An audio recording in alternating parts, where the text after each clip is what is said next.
नमस्कार बच्चों, आज का जो हमारा टॉपिक है वो है एलसीएम एंड एचसीएफ। बेसिकली आप इसको जानते हो थोड़ा बहुत। आज मैं इसके बारे में एक ऐसी ट्रिक लेके आया हूँ जिसकी हेल्प से आप 3 या 4 सेकंड में किन्हीं भी 2 या 3 नंबरों का एलसीएम या एचसीएफ निकाल पाएंगे। आइए देखिए क्या है वो ट्रिक। आइए स्टार्ट करते हैं। सबसे पहले मैं लेता हूँ एलसीएम यानी लीस्ट कॉमन मल्टीपल। तो बच्चों जो एलसीएम है इसकी जरूरत आपको कब पड़ती है? इसकी जरूरत आपको उन तरह के क्वेश्चंस में पड़ती है जैसे आपको कोई फ्रैक्शन ऐड करनी हो। ये तो छोटे बच्चों के लिए है, और जो बच्चे बैंकिंग एसएससी की तैयारी कर रहे हैं उनके लिए तो इसकी जरूरत पड़ती है, जैसे टाइम एंड वर्क। इस तरह के जो टॉपिक्स हैं जहां पर हमें कैलकुलेशन फास्ट करनी पड़ती है वहां हमें एलसीएम लेना पड़ता है। तो बच्चों मान लीजिए आपके पास एक फ्रैक्शन है 1/6 प्लस 1/12। इस तरह की फ्रैक्शन को जब भी आपको सॉल्व करना होता है तो आपको क्या करना पड़ता है? 6 और 12 का एलसीएम लेना पड़ता है। अब बच्चों हम अपने पुराने ट्रेडिशनल जो मेथड है, यानी जो स्कूल में हम 5th 6th में सीखते हैं, 7th 8th में जो सीखते हैं, या तो इसको एलसीएम आप कैसे लोगे? By factorization method. यानी आप यहाँ पर 6, 12 लिखकर और फिर सो ऑन शुरू कर दोगे और फैक्टर कैलकुलेट करोगे। बट यहाँ पर हम ऐसा कोई भी काम नहीं करेंगे। आइए सीखिए इस ट्रिक में आपको करना क्या है। बच्चों आपके पास 2 नंबर हैं 6 और 12। इनमें से जो बड़ा नंबर होगा, अब 6 और 12 में से बड़ा नंबर कौन सा है? 12। तो उस बड़े नंबर का हम मल्टीपल देखेंगे, या मैं ये कहूँ उस बड़े नंबर का हम टेबल देखेंगे, और उस टेबल में एक ऐसी वैल्यू ढूंढेंगे जो दोनों से भाग होती हो। मतलब कहने का मेरा क्या है कि जब आप इसका टेबल पढ़ोगे तो एक वैल्यू ऐसी निकालनी है जो 6 से डिवाइड होती हो, वही इनका एलसीएम होगा। आइए देखिए कैसे करना है। बच्चों दोनों में बड़ा क्या है? 12। तो 12 का टेबल रीड करते हैं। 12 1 दा 12, 12 2 दा 24। अब बच्चों देखिए 6 का टेबल में 12 भी आता है और 24 भी आता है। यानी मैं कहना ये चाहता हूं कि जो हमने 12 का टेबल पढ़ा उसमें पहली 2 वैल्यूज निकाली 12 और 24, वो दोनों ही वैल्यूज 6 से डिविजिबल है। यानी 6 से दोनों वैल्यूज डिवाइड होती हैं। 6 2 दा 12, 6 4 दा 24।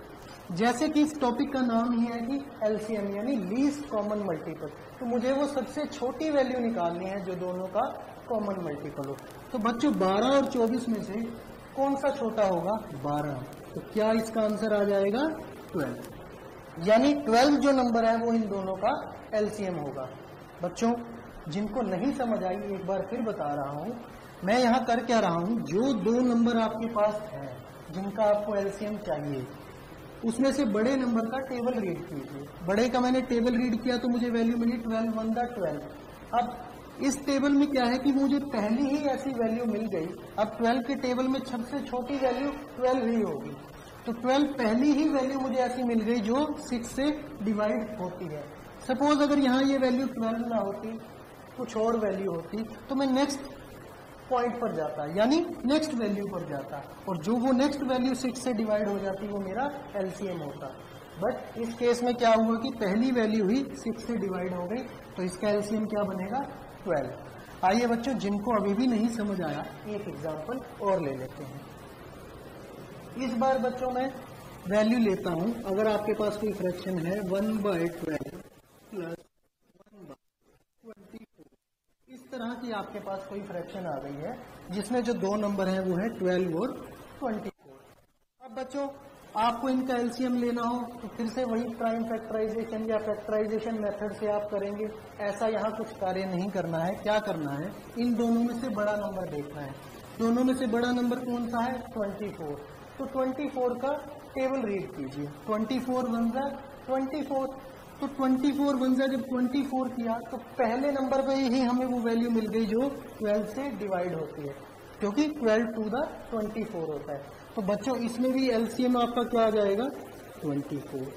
अगर ये पहली वैल्यू पर ना जाता, किसी दूसरी या तीसरी वैल्यू पर जाता, तो वो इसका एलसीएम हो जाता। आइए बच्चों अभी भी जिनको नहीं समझ आया एक एग्जांपल और ले रहा हूं मैं। देखिए बच्चों एक एग्जांपल और लेते हैं। 1/6 प्लस 1/16 का।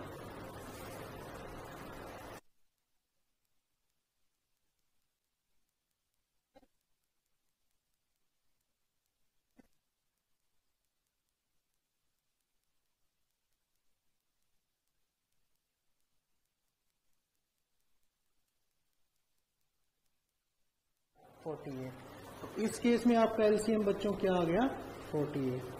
तो बच्चों आप देख सकते हैं कि कितनी इजीली आप इनका एलसीएम निकाल पा रहे हैं। इस केस में एलसीएम था 12, यहाँ क्या आया एलसीएम 24, यहाँ क्या आ गया 48। मैंने कोई फैक्टराइजेशन नहीं की, ना कोई कॉमन फैक्टर्स निकाले, कुछ नहीं किया। सिंपली क्या किया, जो दोनों में से एक वैल्यू बड़ी है उसका टेबल रीड किया और वहां से एक ऐसी वैल्यू निकाली जो दूसरे दिए गए नंबर से भाग होती हो, यानी डिवाइड होती है। अब बच्चों आपके दिमाग में आ रहा होगा सर ने एक ट्रिक बताई है, इसमें सिर्फ 2 नंबर ही हैं। कई बार क्वेश्चन आ जाता है जिसमें 3-3 फ्रैक्शन गिवन होती है। बच्चों ये फॉर्मूला हमेशा अप्लाई होगा चाहे जितनी मर्जी फ्रैक्शन हो। आइए देख लेते हैं। आपको इस बार गिवन है 1/2 प्लस 1/3 प्लस 1/6। अब इस केस में आपको क्या करना होगा बच्चों, सेम प्रोसीजर है। यहाँ पर है 2, यहाँ है 3, यहाँ 6। सबसे बड़ा नंबर कौन सा है 6, तो इसका टेबल रीड कीजिए। 6 1 6 नंबर आया 6। क्या 6 3 से डिवाइड होता है? बिल्कुल होता है। क्या 6 2 से डिवाइड होता है? बिल्कुल होता है। तो इसका एलसीएम बच्चों क्या आ जाएगा 6। तो बच्चों देखिए आपको सिर्फ वही नंबर फाइंड आउट करना है जो इनसे डिवाइड होता हो और इसके टेबल में आता हो। ये सबसे छोटी ट्रिक है।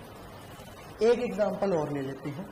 सपोज इस बार आपके सामने फ्रैक्शन गिवन है 1/4 प्लस 1/8 प्लस 1/16। अब बच्चों इसका एलसीएम हमें निकालना है। देखिए बच्चों 4, 8 और 16 में से सबसे बड़ा नंबर क्या है 16। तो 16 का टेबल रीड करेंगे।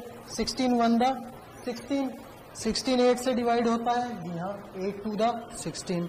16 4 से डिवाइड होता है, जी हाँ 4 4 16। तो यहाँ एलसीएम क्या आ गया बच्चों 16।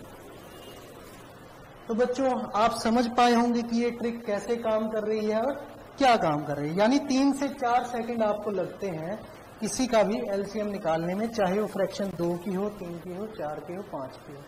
अब आप ये सोच रहे होंगे यहाँ हमें टाइम ज्यादा लग रहा है। बच्चों यहाँ मैं आपको सिखा रहा हूँ इसीलिए आराम से करवा रहा हूँ, वरना आप सिर्फ देखेंगे और 2 से 3 सेकंड में इसका आंसर दे देंगे।